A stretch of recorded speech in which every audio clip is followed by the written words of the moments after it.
Здравейте! Това, което виждате в момента е исторически момент според местната управа на община Червен бряг, тъй като старият мост, който свързва града с Горник и околните населени места, вече отива в историята. Той пропадна през октомври 2018 година вследствие на движение на тежки камиони. Ситуацията беше изключителна, направо беше ад под небето, тук върволица от хора, коли от едната, от другата страна, болни на хемодиализа се пренасяха на ръце или в колички, ученически автобуси чакаха от двете страни на моста. Беше аварийно укрепен, но така или иначе ситуацията остана. 6 години по-късно проект има за нов мост, този ще бъде съборен. Кметът на общината Атанас Атанасов да ни каже защо толкова закъсняхте и какво предстои. Аз не мога да кажа защо толкова време се закъсня, все пак съм кмет от една година.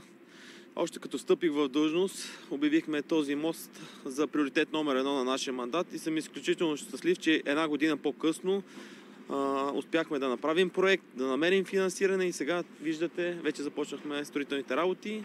Част от моста вече е съборен, избрана е фирма изпълнител.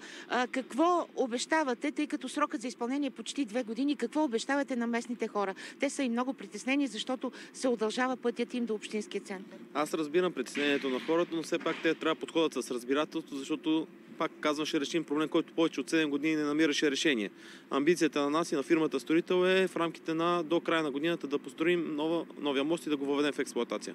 Какво ще представлява той като строително съоръжение? Сега в момента съоръжението е с 4 колони, новото съоръжение ще бъде с 3 колони, за да може да има по-добра проводимост на реката. Новото съоръжение ще има 2 платна за движение, ще има пешеходна част, ще има осветление. Един мост, напълно нормален мост, който, както аз обичам да казвам, като преминеш по него, да не разбираш, че минаваш по мост. Имаха надежди хората от село Горник, че поне пеша ще могат да преминават поне известно време след започването на строителството. Това е кметът на село Горник Момчил Митов. Няма да се случи обаче. Доста дълго ще пътуват. Така ли? Това е недоволството като че ли? Това е недоволството на жителите на село Горник. Ще се постараем да намерим някаква алтернатива, но към днешна дата такава нямаме.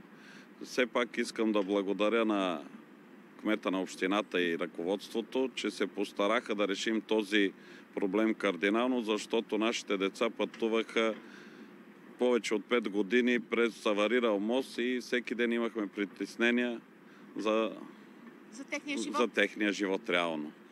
Колко ще се удължи пътят им до общинския център и колко села всъщност са засегнати?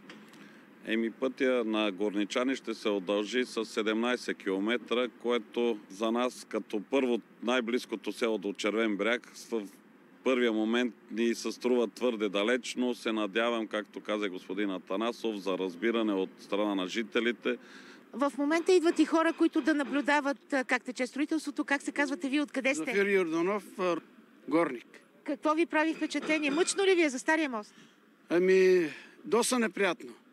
Доста неприятно, защото има от селото хора, които одат пеша на работа и сега вече става много сложно нещата. Пенсиите, хората са на банкомати, трябва да одат на града.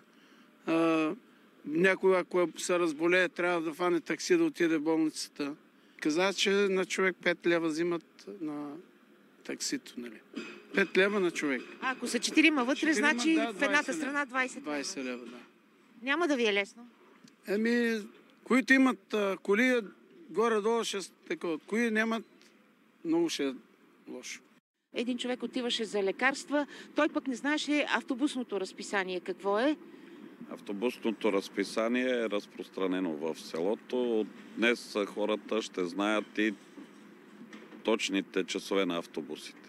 Ако има нужда, ще добавим още допълнителни линии, така че се погрижим за пълно спокойствие на гражданите. Ще плащат ли повече е въпросът, тъй като маршрутът се удължава? Не, погрижили сме се за това. Разбрали сме с фирмата, която изпълнява нашите транспортни услуги, да не бъде повишена на цената на билета.